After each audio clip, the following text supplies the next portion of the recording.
So I want to thank everyone for coming tonight to the Philly Codefest workshop series, How to Present Your Project. Part of the submission process for your project is you have to submit an up to a 5-minute video talking about your project. Today we have CCI Professor Jeff Salvage here to talk about some skills, some ideas to how to make your presentation stand out. Jeff handles our senior design program at CCI, so he's well aware of projects and presentations, and he's an expert in the field of what we're looking for. So at this point, I want to turn things over to Jeff. If you have questions during the presentation, feel free to either raise your hand or write in the chat. I'll moderate the chat and I'll keep everyone and I'll ask questions as they come along. So Jeff, take it away. Great. So, giving an effective project presentation, first of all, takes a lot of work. And I was asked to do this about a week ago. And typically when I try to do a presentation, if I'm really going to polish it, I take weeks putting something together if it's important, right? So how much effort you put in on a presentation depends largely on the importance of the presentation and whether you're going to use that presentation over and over again. And I put a lot of effort into this presentation, not just for you guys, but I figured, hey, this is a good talk I should give to the teams that I work with for senior project. So if you have questions, you can ask them at any time. David will process it and get them to me. Okay, so if you're looking at creating a presentation, there's always a purpose to the presentation. And in this case, it's because you're being judged.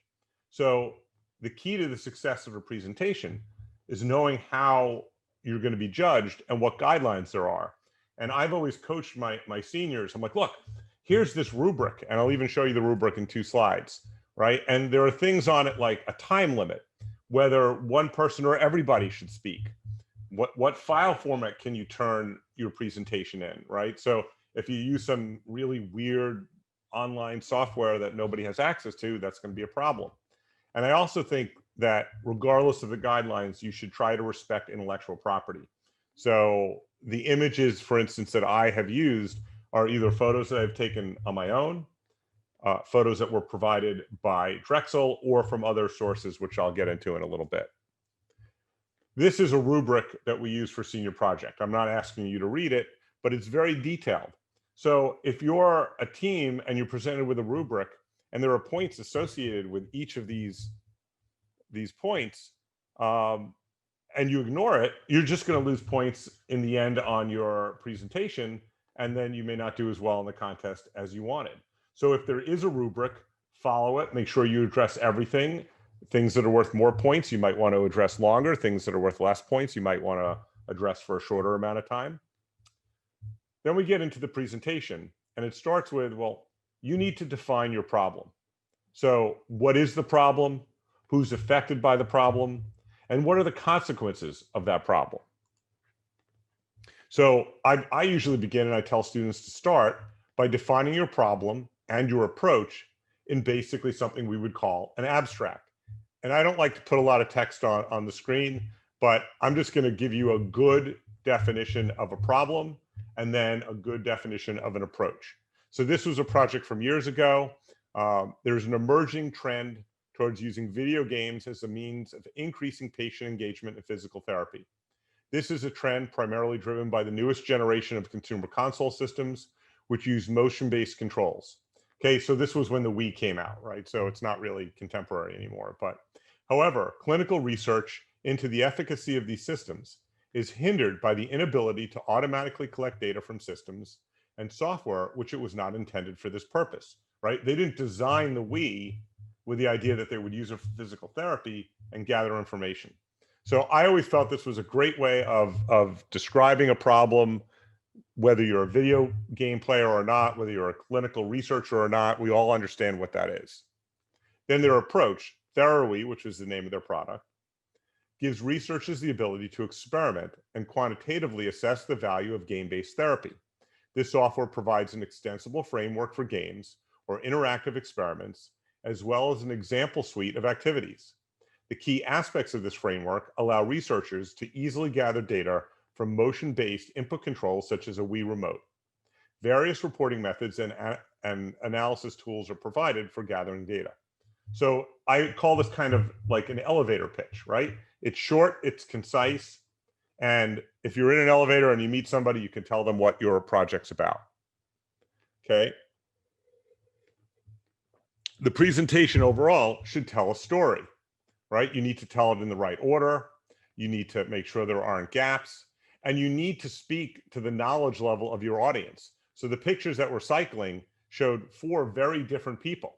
If I'm talking to a young student or an older guy, I might speak very differently about what I'm talking about. Okay, I call this the computer science presentation. First drafts, for me, a lot of students do this till I yell at them, and even some final drafts are just black and white, no style, a series of bullets.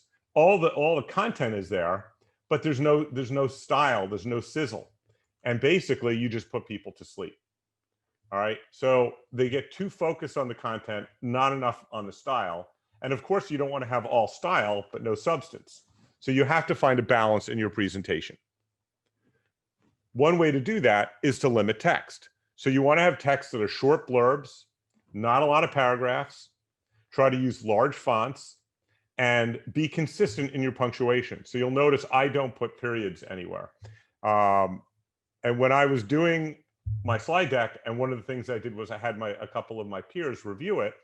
One of them said, "Oh, on this slide, you violated your own tenet," right? So it's important to kind of sanity check everything that you're doing. And so when I defined the problem, I used a lot of text. And I would tell you that in general, you don't want to do that. I had to give you an example. I broke it up into 2 slides, so it was a little more digestible. And if you do that once in the whole presentation, that's okay. Except I also kind of broke the rule on this slide, right? So here I showed the whole rubric, and nobody read it, nobody looked at it. And if you did try to look at it, then you weren't listening to me anymore because you're trying to figure out what it says. So what do you do in a case like that, right?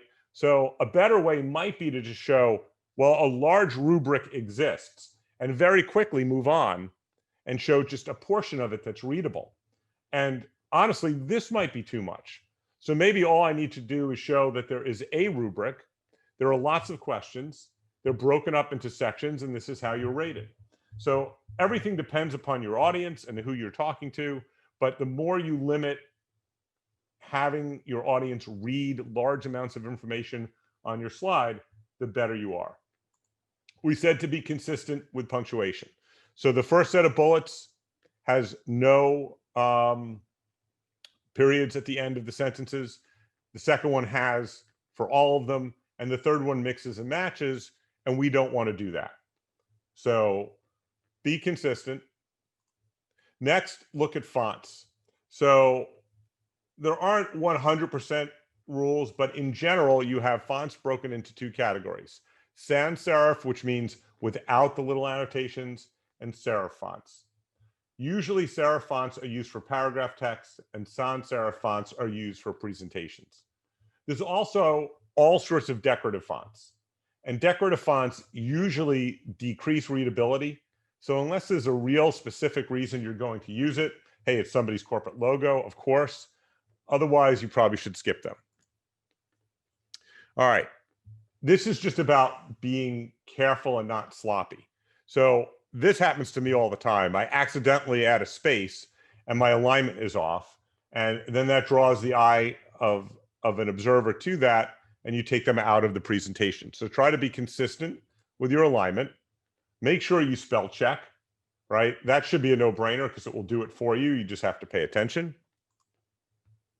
Don't leave wasted white space. This is always a pet peeve of mine when I look at a lot of templates. I always feel like I need every square inch of the presentation slide deck. And I'm always like, oh, I wish I could stick this in there, but there's not enough room. Well, if you leave a lot of white space above your title, then really that's just dead zone. And maybe it looks a little better, but more likely you're going to get yourself in trouble later. And then you start shrinking the size of things, and then you're not consistent with your font size, and all sorts of problems occur. You also need to be consistent with white space. So this slide had the bullets lower than the previous slides. So that's not good. You can use color to highlight something, but use it very sparingly. Don't overly use it, just use it when appropriate. There's a very subtle difference between these two sets of lists on the slide. On the left, everything has a light shadow to it. On the right, there's no shadow. There's no general rule whether you should or shouldn't. Some of it depends on your background.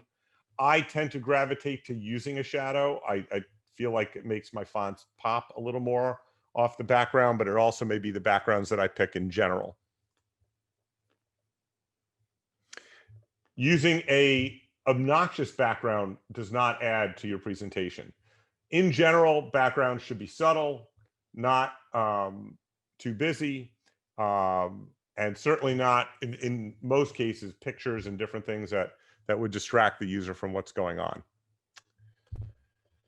Color theory is a topic that's way beyond the scope of this talk, but it's important for you to pick your colors carefully. So this is a former mentor of mine who I used to be a international level race walker, and he was a coach and sponsor, and he fancies himself an artist. And this was a website that he created to highlight his art. And in my opinion, the colors are atrocious. He's like, oh, but they get attention. Nobody wants to read blue text over a bright green, neon green background. So you need to be careful about what you do. Fortunately, there are ways to do that. So there are lots of different websites. I'm not saying you have to go to this website, but there are websites that will pick a color wheel for you. So you get a bunch of colors that go together. And depending what you want to do, you might pick blues or reds. They might be complementary or many of the other different categories. You could also, if you have a set of slides that are based on, say, a photograph, you can actually go to the palette generator, give it a photograph, and it generated these 4 colors for us. And so if I were creating a slide that was just about this picture, then I would use these colors as opposed to the generic ones that I just pulled off of PowerPoint.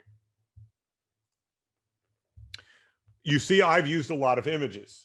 Some of these images have come from photos I took, like the last one is my wife.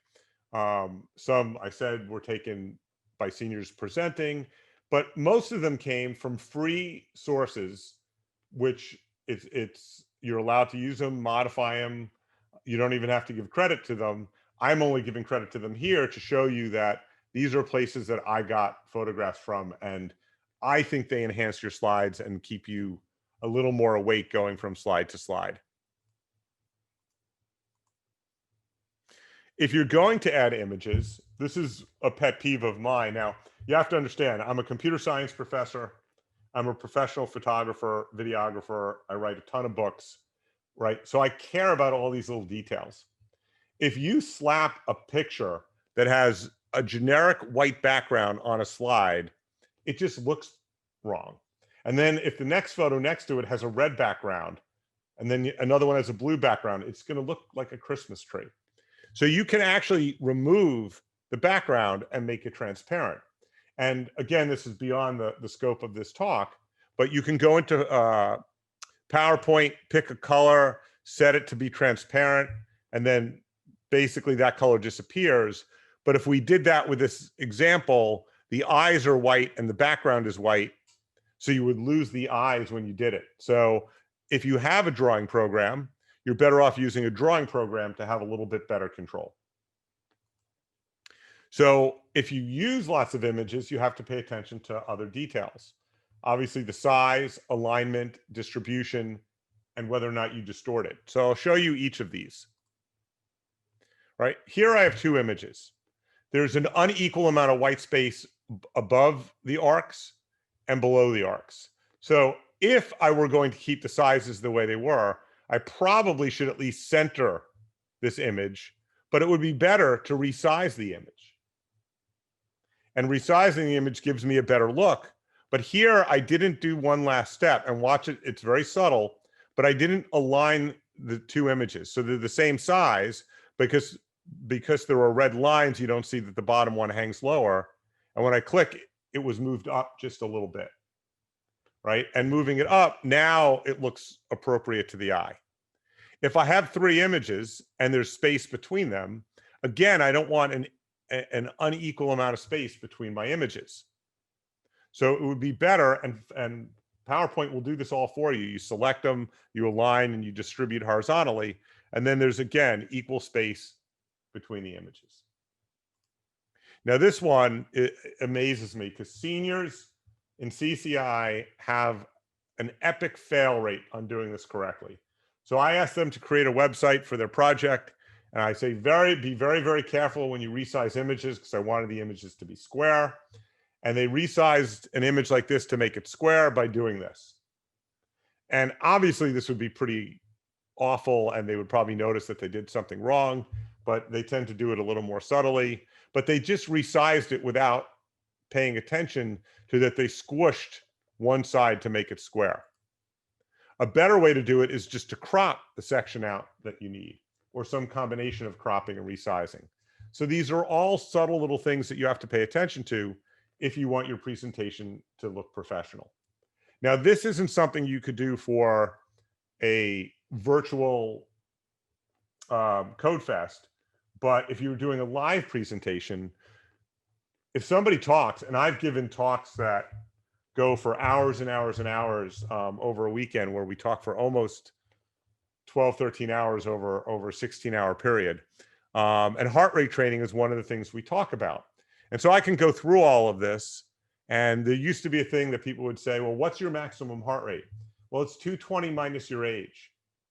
Well, that doesn't actually work. What does work is this formula over here. And for our purposes, I'm not going to bother explaining it, right? But I show the formula. And one of the rules of publishing is if you want to turn people off, you show them a formula and you lose half your viewership. So a better way might be to use visuals. So sure, I can talk about the formula, but these are the types of workouts we want to do: an easy distance, a tempo, interval, rhythm, VO2 max. And to race walkers and runners, that means something. And then they're all at a % of your maximum heart rate. So you could figure this out using this formula, and then here are all the numbers. And that's better than just showing what I had on the previous slide. But even better would be to make this interactive. So what I could do here is say, well, I want to be 70% of my maximum heart rate. I'm no longer 44, I'm now 53. Thankfully, my resting heart rate might be 50. And I can click and it computes the heart rate for me. So when I give this talk, I would go, hey, David, how old are you? What was your resting heart rate this morning? How hard do you want to work out? And I punch the numbers in, and all of a sudden 5 hands go up because everybody wants me to do it for them, right? And now I've created an engaging presentation instead of a lecture. And I did this with, I think back in the day, Visual Basic, but it was like 10 lines of code, really, really easy. And it still works in PowerPoint. So these are things that you guys, as programmers, could easily do to a presentation. The next step is animations. Animations come in different forms. They could be within the page itself or transitions from one page to another. In general, it should be minimally used. And I'm going to say one exception is a morph, and I'll talk about that in a few slides, or the next slide. So if you remember this slide, every other transition, when I went from here to here, was a simple fade. But I've always liked the idea, if you're just moving items around and then adding them to your slide, you can use a transition called a morph, which slides the content over to where it should be and then adds the new material. For animations, you have an endless series of animations, and transitions for that matter, that you could use from PowerPoint. And anytime something new is added to software, I find my students gravitate to using it just because they can. And this is not what you want to do. Just using animation for the sake of animation distracts the user. It's annoying. It slows down the presentation. So I've been using animation by cycling pictures very subtly. I've been using animation transitioning from slide to slide, but I don't have a lot of extra fluff in my animations. All right. I don't know about you guys, but if I'm sitting listening to a long presentation, I get very antsy. Most people put the slide number down, but notice what I did. I told you we're on slide 49 of 68 or now 50. So you're getting an update of your slide as you go, right? And you know, if you saw and heard, oh God, he's got 68 slides. I'm sure when Carrie asked me to do this, she's like, oh my God, he's going to talk forever. But I tend to move quickly through my slides because I'm following my rules and not putting too much on a slide and showing things, showing visuals, moving along. And this kind of status lets you know, hey, I'm going to be done in about 10 minutes, right? So I could settle in. But if somebody's talking, and as a professor, when I'm grading something, if I don't know how long they're going, I don't know to tell them whether they should speed up or not, because on a judged competition, hey, we got 20 minutes, you got 20 minutes and you're done. If you turn in a presentation, I think David said they should be 5 minutes. If you turn in a 30-minute presentation, no one's looking at it, right? So you got to pay attention to that. If you don't want to be this obsessive compulsive and show an update every slide, you could put breadcrumbs on the bottom and kind of show where you're going. But that takes up screen real estate. You could have a transition slide in between each part. But again, I feel like that interrupts the flow of what you're doing. So I prefer just to bake it right into my slides. It doesn't have to be as loud as what I did, but it was already there in the template that I used. If you notice, I'm not reading to you. I have notes to myself and I wrote out everything I want to say, but they're just there in case I forget something. It's more important to have a conversation with who you're talking to. And it's harder when you pre-record. I am so much better at having an audience than talking by myself. COVID has improved that ability somewhat. All right, now you have two types of presentations, and I will tell you, I shamelessly did this both for Senior Project and for Codefest. So in the future, we'll have live Codefests again. Right now, everything's pre-recorded. So we'll just talk really briefly how to optimize each. If you're doing a live presentation, one thing that matters is posture. So she's very welcoming, right? And I didn't even think about her hands are a little bit crossed, but in general, very relaxed. And while he's smiling, his hands are crossed, his arms are crossed, kind of gives a little bit of an edge to it. And if you're just standing there and you're not smiling and your hands are crossed, that certainly sends a bit of a message. Your attire matters, but it depends on your talk, right? So usually ripped jeans, raggedy t-shirts are not ideal. Yes, as programmers, we get away with it. Perhaps a suit and tie is too much. It really depends on your audience, but I usually tell my students to minimally dress business casual. But if everybody comes in a suit and dress outfit, then that also looks good. Again, it depends on where you're talking. When you do talk to people, you need to talk to your audience. Don't turn around and look at the screen and talk to the screen or talk to your computer in front of you.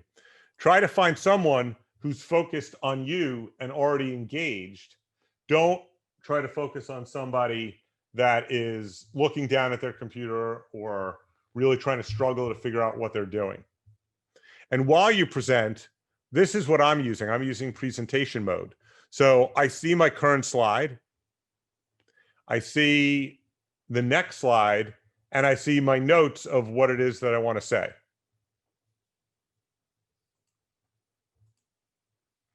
Okay. When you give a demo of your software, if it's a live presentation, some people say, oh, I'm going to record a demo so that nothing goes wrong. And as soon as you say that, you tell the judge that you're worried that something will go wrong. So live is always preferred. Some people will couch that and say, well, you know, but if you're going to do it live, have a pre-recorded demo. Because what if you get in the room and the internet goes out and you're an internet-based project? Anything could go wrong, so prepare for it, but do try to have your presentations live.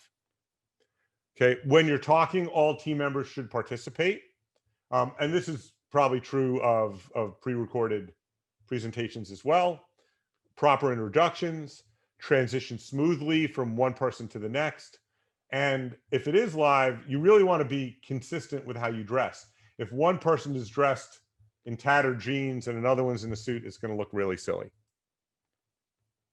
When you talk, you want to speak loudly. You want to make sure that people could hear what you're saying in the back of the room. We always say, use your outdoor voice. Whereas my mother would say, you want to speak from the diaphragm, right? As you're speaking, pay attention to your mic.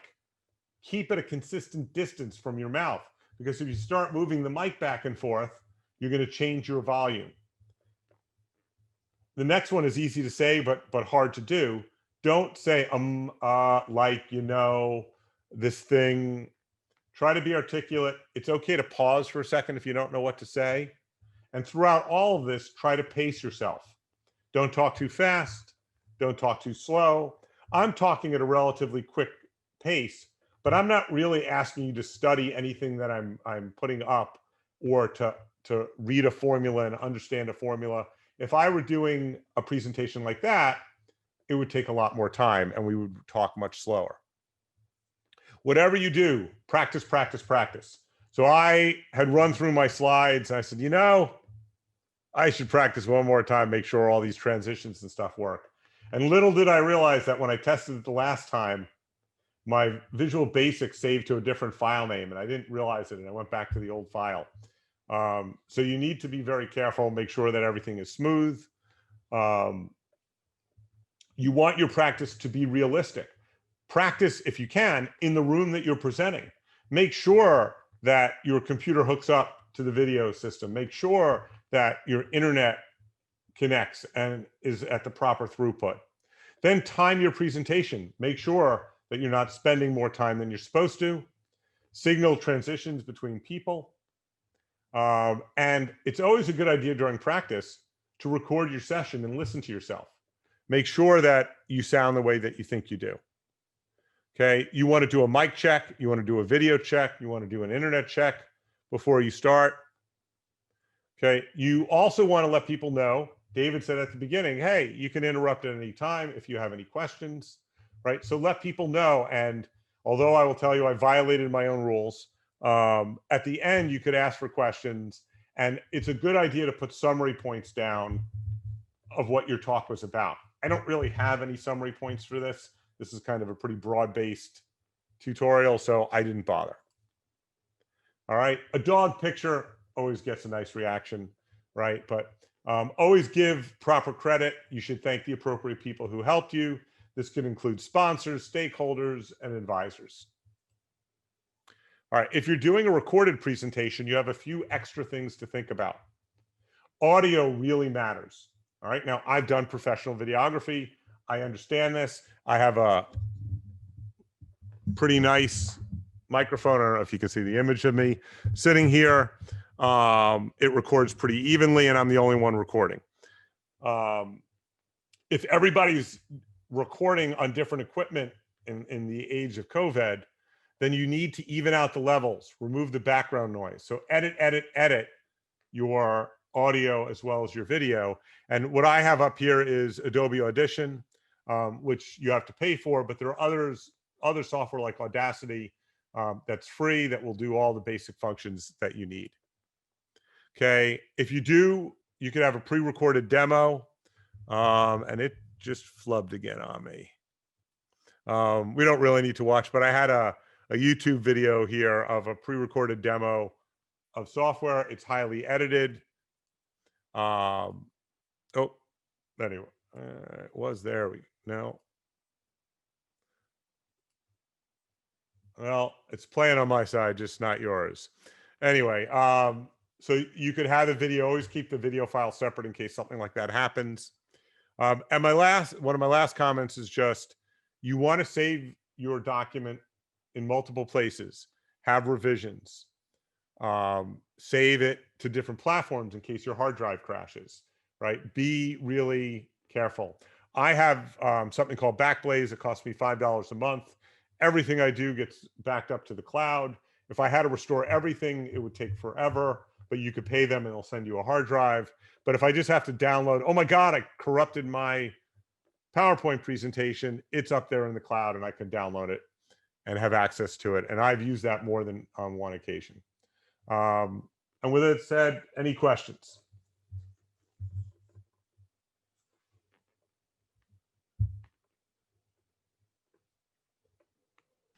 So I have a question. So being a recorded, so the presentations are going to be recorded this year. So as far as the presenters being on camera, does that should they try to make it more personal and be on camera a little bit, and maybe in between slides show their faces, talk to the judges themselves, or should they just it should just be a voiceover the entire time? What are your thoughts on that? That depends. So I always say no one wants to look at me, right? But I think if you have room to do it in your presentation, it's fine. It humanizes you, especially if your presentation sounds a little more like reading. But you also have to make sure that it's recorded reasonably well. I don't have a good webcam on my desktop setup, so if you see my face is pretty washed out because it kills the highlights. But like David, you're backlit, right? So the light is behind you, so your face is in shadow. I'm front lit because I have a light right above my head, right? So if you can do it and do a good job, I think it's fine, but I don't think it's needed. Okay. None of my students were live for senior project in their videos, and they did very well in their competitions. Okay. But great question.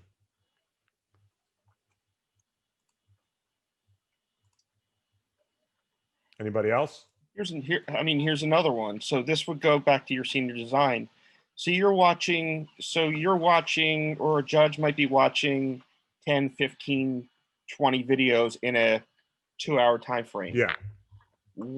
The dog, I like what you said about the dog picture. Everyone likes a dog picture. What's one thing that they could do, just simple thing they can do to make it stand out above the rest? I mean, you talked about the shading, you talked about the colors, you talked about this. What's like one extra little piece that can put them over the top to, like you say, to humanize, right. to So I don't think if it was easy as doing one little thing, then everybody would do it and it would be meaningless. I think your level of professionalism and polish will set you apart, right? I yelled at my students who had volumes that went screeching high to really low, and then really high, and then really low. And the first thing out of the judge's mouth, and they weren't my teams, why weren't they coached to worry about audio, right? So bad audio ruins any presentation. So if I had to give you one thing, I'd say make sure your audio was clean.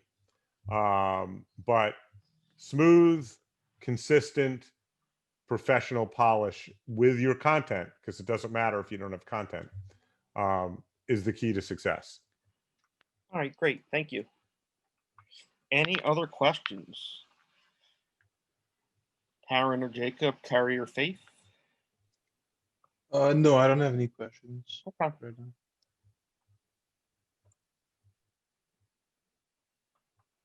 And all right, like Jeff said, hopefully next year we're back in person. Yep. Things a little bit easier.